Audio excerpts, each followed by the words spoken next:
یہ جو ان کے اندر نیشنلزم تھا، جب ان کی سلطنت کے پرچے اڑ گئے حضرت عمر رضی اللہ تعالیٰ عنہ کے ہاتھوں، تو ان کے دلوں میں حضرت عمر کی دشمنی، وہ خون کے پیاسے ہو گئے عمر کے رضی اللہ تعالیٰ عنہ۔ میں یہاں آپ کو ذرا ایک حوالہ دے دوں، عمر فاروق رضی اللہ تعالیٰ عنہ کا عہد خلافت یہ اسلام کے ایکسپینشن کا دور ہے۔ اب جو وہ انٹرنل ڈفٹی ختم ہو گئی، انٹرنلی کنسولیڈیٹ ہو گیا انقلاب محمدی صلی اللہ علیہ وسلم، لہذا پوری طاقت کے ساتھ اب 3 لشکر نکلے ہیں، مشرق کے لیے، شمال کے لیے، مغرب کے لیے، اور فتوحات کا دائرہ شروع ہوا۔ 10 برس حضرت عمر رضی اللہ تعالیٰ عنہ کے خلافت کے وہ ہیں، نوٹ کیجئے، جس میں ایک سلطنت 2 سپر پاورز اس وقت کی تھی، کئی 100 سال سے چلی آ رہی تھی 2 سپر پاورز، اور دونوں جزیرہ نما عرب کے سر پر بیٹھی ہوئی تھی۔ سلطنت ایران، عراق سے ہو کر سلطنت ایران، کہ خسرو کے زمانے سے، ذوالقرنین کے زمانے سے عظیم مملکت تھی، سپر پاور۔ دوسری طرف سلطنت روما، دی رومن امپائر، 3 بر اعظموں کو محیط تھی۔ رومن امپائر پورا شمالی افریقہ اس کے تحت تھا، پورا مغربی ایشیا اس کے تحت تھا، شام اس کے تحت تھا، ترکی اس کے تحت تھا، اور یورپ کا سارا مشرقی علاقہ اس کے تحت تھا، رومن امپائر۔ آپ کو معلوم ہے حضرت عمر کے زمانے میں رضی اللہ تعالی عنہ سلطنت کسریٰ کے تو پرچے اڑ گئے، نام ختم ہو گیا، وجود نہ رہا عظیم سلطنت کسریٰ۔ حالانکہ آپ کے علم میں ہوگا ان کا بڑا شاندار ماضی تھا، کہ خسرو اور کیقباد، بڑے بڑے یہ کیانی کہلاتے ہیں، یہ کیان جو ہے یہ بڑی عظیم ایک جو سمجھیے کہ خاندان تھا بادشاہوں کا، لیکن یہ کہ وہ پوری سلطنت کسریٰ ختم ہو گئی۔ کیوں؟ اس نے حضور کے نامہ مبارک کو چاک کیا تھا، اور حضور نے فرما دیا تھا صلی اللہ علیہ وسلم، خسرو نے میرا خط نہیں چاک کیا، اپنی سلطنت چاک کر دی، اور واقعتاً سلطنت کسریٰ جو ہے ختم ہو گئی، نام و نشان ختم ہو گیا۔ دوسری طرف سلطنت روما تھی، عیسائیوں کے ساتھ، چونکہ وہ تھی کرسچین، عیسائیوں کے ساتھ حضور کے زمانے میں کوئی براہ راست تصادم نہیں ہوا تھا، سارا تصادم ہوا تھا یا مشرکین عرب سے اور یا یہودیوں سے۔ عیسائی جو ہے عربین پیننسولا میں تھے ہی نہیں، یمن کے علاقے میں کچھ تھے لیکن ان کی کوئی حیثیت نہیں تھی، لہذا کوئی کنفرنٹیشن نہیں ہوئی۔ دوسرے عیسائیوں میں ابھی اہل علم موجود تھے، جیسے آپ کو معلوم ہے نجاشی بادشاہ کیسے ایمان لے آیا، اس نے حضرت عیسیٰ کے بارے میں پوچھا، حضرت جعفر طیار رضی اللہ تعالیٰ عنہ نے سورہ مریم کی آیات پڑھ کر سنائی، اور اس نے کہا بین ہی جو ان آیات میں تم نے پڑھا ہے، عیسیٰ کی حقیقت اس سے 3 کے برابر بھی زیادہ نہیں ہے۔ اسی طرح ہرقل نے جب اس کو حضور کا نامہ مبارک پہنچا، اس نے جو بھی پیغامبر آئے تھے ایلچی، ان کا اکرام کیا، احترام کیا۔ وہ عالم تھا، جان گیا کہ یہ نبی آخر الزماں ہے، چاہتا تھا کہ میں ایمان لے آؤں بشرطے کہ میرے سارے درباری سپہ سالار بھی ایمان لے آئیں۔ جیسے کہ سن 300 عیسوی میں پوری رومن امپائر نے عیسائیت اختیار کی تھی، اس سے پہلے وہ بت پرست تھے۔ 300 عیسوی میں سلطنت روما کا جو ایمپرر تھا وہ ایمان لے آیا حضرت عیسیٰ پر۔ اس وقت تک ظاہر بات ہے اسلام حضرت عیسیٰ کا دین تھا، حضور تو ابھی آئے نہیں، حضور کے آنے میں تو ابھی 300 برس سے باقی ہیں۔ وہ عیسائی ہو گیا، پوری مملکت عیسائی ہو گئی، تو وہ نظام جو تھا حکومت کا برقرار رہا، انٹیکٹ رہا۔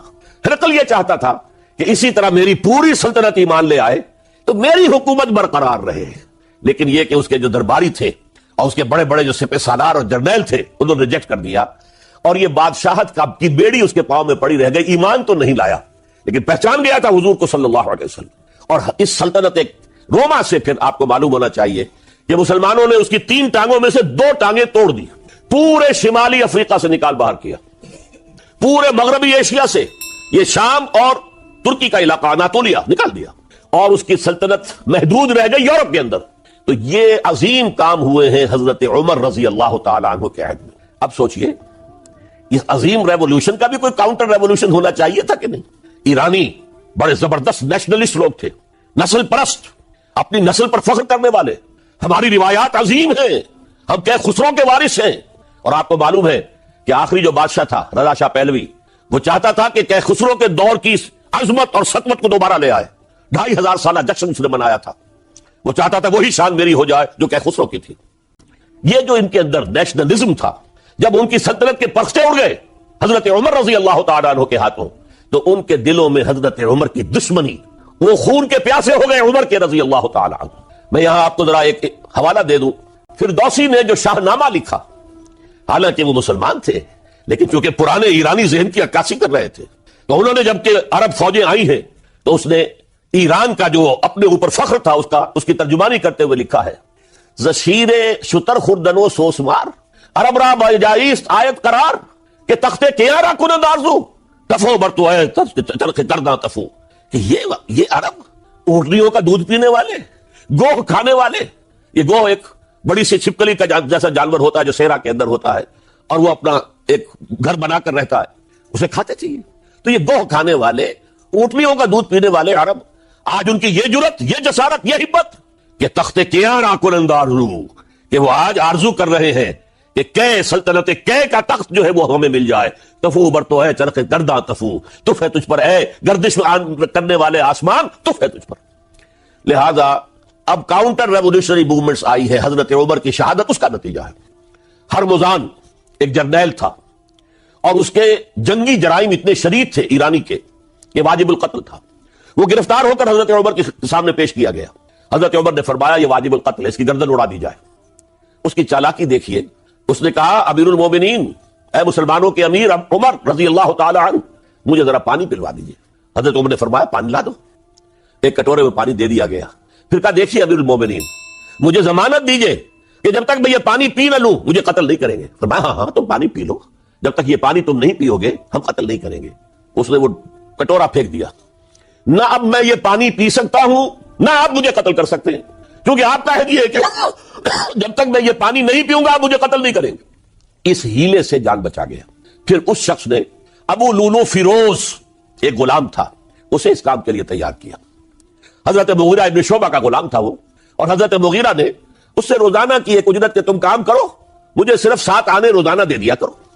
اس نے آ کر حضرت عمر سے کہا کہ میرا جو آقا ہے مغیرہ ابن شعبہ یہ مجھ سے بہت زیادہ طلب کرتا ہے. حضرت عمر نے پوچھا کیا دیتے ہو 7 آنے, تم کرتے کیا ہو؟ کہ میں نجار بھی ہوں, میں لوہار بھی ہوں, میں یہ کام کرتا ہوں. فرمایا اتنے پیشوں کا جاننے والا اس کے لیے یہ روزانہ کا ٹیکس یہ زیادہ نہیں ہے, یہ تمہیں دینا چاہیے. اس نے کہا میں چکیاں بھی بناتا ہوں. حضرت عمر نے فرمایا پھر ایک چکی ذرا مجھے بھی بنا دینا. کہنے لگا آپ کے لیے تو میں ایسی چکی بناؤں گا کہ جس کی آواز دنیا بھر میں جائے گی. وہ شخص ہے, اور ہرمزان کی سازش کے تحت وہ ایرانی جسے بعد میں ایرانیوں نے کیا کہا, جس نے قتل کیا حضرت عمر فاروق کو, حضرت ابو لولو فیروز. آج بھی ایران میں اس کی قبر کی تفسیریں بکتی ہیں بازار کے اندر. حضرت ابو لولو فیروز وہ آیا ہے مسجد نبوی میں, اور آ کر اس نے جبکہ حضرت عمر رضی اللہ تعالیٰ عنہ امامت فرما رہے حملہ کیا, 5-6 وار خنجر کے کیے. حضرت عمر رضی اللہ تعالیٰ شدید مجروح ہو گئے. یہ انتقام تھا جو عجم نے, وہ سلطنت کے جس کے ٹکڑے ختم ہو گئے تھے, جس کا ٹکڑے کر دیے گئے تھے, اس نے انتقام لیا عالم اسلام سے. سمجھا انہوں نے یہ تھا کہ شاید یہ پوری عمارت اسی ایک ستون پر کھڑی ہے, حضرت عمر ہی کے ستون پر کھڑی ہے, اس ستون کو گرا دو گے پوری عمارت گر جائے گی. لیکن ثابت ہوا نہیں, یہ محمد کی بنائی ہوئی عمارت ہے صلی اللہ علیہ وسلم. یہ بہت قوی ہے, اس کی بنیادیں بہت مضبوط ہیں, کوئی ذرا سی تریڑ بھی نہیں آئی, ذرا سی تریڑ بھی نہیں آئی. حضرت عمر فاروق کی شہادت کے بعد حضرت عثمان رضی اللہ تعالیٰ عنہ کا دور خلافت شروع ہوا, اور جوں کا توں جو قافلہ چل رہا تھا آگے چلتا چلا گیا. حضرت عثمان رضی اللہ تعالیٰ عنہ کے بارے میں بہت قیل و قال ہے, ان پر تنقیدیں بھی کی, اپنوں نے بھی کی ہیں, دشمنوں نے بھی کی ہیں. لیکن بات جان لیجئے, یہ تاثر غلط ہے کہ ان کے پورے دور خلافت کے اندر فتنہ رہا یا ہنگامہ رہا, قتل غلط. 10 برس خلفائے راشدین میں طویل ترین دور خلافت حضرت عثمان کا ہے رضی اللہ تعالیٰ عنہ. 12 برس. حضرت ابو بکر کے تو 2.25 برس تھے, حضرت عمر کے 10 برس تھے, ان کا 12 برس. اور 12 میں سے 10 سال ایسے تھے بعین ہی جیسے حضرت عمر کے 10 سال تھے. امن و امان ہے, سکون ہے, چین ہے, اور قافلہ اسلام بڑھ رہا ہے, فتوحات کا دائرہ بڑھتا چلا جا رہا ہے, فتوحات سیلاب کے مانند آگے بڑھ رہی ہیں. تھنتا نہ تھا کسی سے سیل رواں ہمارا یہ سیل رواں کوئی روکنے والی کوئی طاقت دنیا میں رہی نہیں تھی. کسرا ختم, سلطنت ایران ختم, اور دوسری سپر پاور سلطنت روما, اس کی 3 میں سے 2 ٹانگیں توڑ دی گئی, 1 رہ گئی. اب کون تھا؟ خارج میں کوئی طاقت نہیں تھی جو اسلام کے اس سیلاب کو اور پوری نوع انسانی پر اتمام حجت اور اللہ کے دین کو پہنچانے کے راستے میں رکاوٹ بن سکتی. اب ایک فتنہ اٹھا. دیکھیے حضور کی کنفرنٹریشن 3 مذاہب سے ہوئی تھی. ایک مذہب مشرکین کا, شرک کا قلع کما کر دیا گیا جدید علماء عرب سے, ختم ہو گئے. انہوں نے کاؤنٹر ریولوشنری موومنٹس اٹھائیں حضرت ابو بکر کے زمانے میں, ان کو کرش کر دیا حضرت ابو بکر صدیق رضی اللہ تعالیٰ عنہ, چاہے ہزاروں صحابہ شہید ہوئے. اس کے بعد دوسری طاقت کون تھی؟ مذہبی یہودی. یہود کے 3 قبیلے مدینے میں آباد تھے, بنو قینقاع, بنو قریظہ, بنو نذیر. 2 کو مدینے سے نکال دیا گیا ان کی بدعہدی کی وجہ سے, حالانکہ حضور نے مدینہ تشریف لاتے ہی ان سے معاہدے کر دیے تھے. ان کا میثاق مدینہ یہ در حقیقت ایک پیکٹ تھا, جوائنٹ ڈیفنس آف مدینہ کا. مدینے پر اگر کوئی حملہ کرے گا, اور ظاہر بات ہے کہ ایک امکان تھا کہ مکے والے آ کر حملہ کریں, مشرکین مکہ, لیکن مدینے کا ہم تحفظ کریں گے مل کر، مسلمان اور یہودی۔ لیکن انہوں نے ہر موقع پر وعدہ خلافی کی۔ پہلے بنو قینقاع نکالے گئے، پھر بنو نذیر نکالے گئے، غزوہ احزاب کے موقع پر بدترین جو ہے بدعہدی بنو قریظہ نے کی اور ان کو بڑی سخت سزا دی گئی، کیونکہ انہوں نے خود کہا تھا کہ ہمارا فیصلہ سعد ابن معاذ رضی اللہ تعالی عنہ جو فیصلہ کر دیں گے وہ ہمارے حلیف ہے، جو فیصلہ کر دیں گے ہمیں قبول ہوگا۔ اور حضرت سعد نے تورات کے حکم کے مطابق فیصلہ کیا کہ ان کے جتنے جوان ہیں وہ قتل کر دیے جائیں گے۔ بڑی سخت سزا تھی کہ جو دی گئی ہے، اس میں کوئی شک نہیں۔ پھر ان کا اڈا تھا بہت بڑا خیبر میں، وہ نکال دیا گیا، وہاں سے انہیں نکالا گیا، اس کے اوپر مسلمانوں نے قبضہ کیا۔ جیسا کہ میں نے عرض کیا، عیسائیوں سے کوئی کنفرنٹیشن نہیں ہوئی تھی، لیکن ان دو کے ساتھ ایک مشرکین عرب کا خاتمہ ہوا اور ایک جزیرہ نما عرب سے یہودیوں کا خاتمہ ہوا۔ لہذا ان کے اندر جلن تھی، انتقام کی آگ تھی۔ سب سے بڑا تو حسد تھا کہ 2000 سال سے نبوت اور رسالت ہمارے پاس تھی، موسیٰ سے لے کر عیسیٰ تک علیہ الصلوۃ والسلام، 1400 برس ہماری تاریخ کے وہ ہیں کہ کوئی ایک لمحہ بھی نہیں تھا کہ کوئی نبی موجود نہ ہو۔ نوٹ کیجئے اس بات کو، حضرت موسیٰ 1400 قبل مسیح میں اور حضرت عیسیٰ سن عیسوی کا آغاز، ان 1400 سالوں میں مسلسل نبوت بنی اسرائیل میں رہی۔ یہ حدیث ہے بخاری شریف کی، کانت بنو اسرائیل تسوسہم الانبیاء، بنی اسرائیل کی حکومت، ریاست، سیاست کا کام انبیاء کرتے تھے۔ اذا ہلک نبی خلفہ نبی، جب بھی نبی کا انتقال ہوتا تھا ان کا خلیفہ دوسرا نبی ہوتا تھا۔ یہ چین ٹوٹی نہیں، 1400 برس۔ آپ کو معلوم ہے حضرت داؤد بادشاہ بھی ہے، خلیفہ بھی ہے، نبی بھی ہے، ان کے بیٹے حضرت سلیمان بادشاہ بھی ہے، نبی بھی ہے، خلیفہ بھی ہے۔ اسی طریقے سے یہ سلسلہ چلتا رہا۔ تورات انہیں دی گئی، انجیل انہیں دی گئی، زبور انہیں دی گئی، بے شمار صحیفے اور دوسرے چھوٹے نبیوں کو دیے گئے۔ لیکن پھر اللہ تعالیٰ نے نبی آخر الزماں کی حیثیت سے محمد الرسول اللہ کو چن لیا، جو اسرائیلی نہیں تھے، جو اسماعیلی تھے، حضرت ابراہیم کے بڑے صاحبزادے حضرت اسماعیل علیہ السلام کی اولاد میں سے۔ اس پر انہیں سخت رنج، حالانکہ وہ پہچانتے تھے حضور کو، ان کی کتابوں میں جو نشانیاں لکھی تھی وہ پوری حضور پر جو ہے متفق ہو رہی تھی۔ قرآن کہتا ہے یعرفونہ کما یعرفون ابناہم، وہ ایسے پہچانتے ہیں محمد کو صلی اللہ علیہ وسلم جیسے کہ اپنے بیٹوں کو پہچانتے ہیں، لیکن انہوں نے نہیں مانا۔ بدترین دشمن، حسد کی آگ میں جلنے والے، اور آج تک وہی معاملہ ہے۔ ان کی نیچر تبدیل نہیں ہوئی ہے۔ اب جو کچھ قیامت صغریٰ آنے والی ہے مڈل ایسٹ میں، عراق پر حملے کے بعد جو کچھ ہوگا، اس سب کی سازش کس نے کی ہے؟ یہود نے۔ یہ ساری اسرائیلی سازش ہے۔ بہرحال یہ علیحدہ بات ہو جائے گی۔ اب انتقام یہودیوں کا آیا۔ یہودیوں کو یہ معلوم تھا ہم تعداد میں اتنے کم ہیں اور ڈسپرسڈ ہیں۔ سن 70 عیسوی میں ایک رومن جنرل ٹائٹس، اس نے حملہ کر کے یروشلم بیت المقدس کی اینٹ سے اینٹ بجائی، 1,33,000 یہودی ایک دن میں قتل کیے۔ اور ان کا سیکنڈ ٹیمپل جو تھا، جو حضرت سلیمان نے بنایا تھا، معبد، عبادت گاہ، ہم تو اسے مسجد کہیں گے، مسجد اقصی، لیکن انہوں نے اسے کہا ہیکل، ٹیمپل، اس کو گرا دیا تھا نبوکڈنیزر نے 587 عیسوی میں۔ دوبارہ انہوں نے بنایا، اسے ٹائٹس نے گرا دیا، وہ آج تک گرا پڑا ہوا ہے، آج تک صرف ایک دیوار اس کی سلامت ہے، جسے وہ ویلنگ وال کہتے ہیں، وہاں جا کر ماتم کرتے ہیں، روتے ہیں، پیٹتے ہیں۔ اور اس کو اس وقت سے نکال دیا گیا یہودیوں کو، نکل جاؤ فلسطین سے، بھاگ جاؤ یہاں سے، دفع ہو جاؤ۔ لہذا وہ ڈسپرس ہو گئے، کوئی یورپ چلے گئے، کوئی روس چلے گئے، کوئی ہندوستان چلے گئے، کوئی افریقہ کے ممالک میں چلے گئے، کچھ ایران میں آ گئے۔ یہ سب، اس کو وہ کہتے ہیں ڈایاسپورا، ہمارا وہ دور جس میں ہم دنیا میں منتشر تھے۔ جب پوری دنیا میں منتشر تھے تو ظاہر بات ہے کسی فوجی مہم کے ذریعے سے مسلمانوں سے انتقام لینا ممکن نہیں تھا، لیکن انتقام لیا ایک ایسی سازش کے ذریعے سے، ایک ایسا فتنۃ الکبریٰ برہم جو ہے برپا کیا ہے، جس کا کہ میں ابھی آپ سے اندازہ کرتا ہوں، جس کے نتیجے میں حضرت عثمان رضی اللہ تعالیٰ عنہ شہید ہوئے۔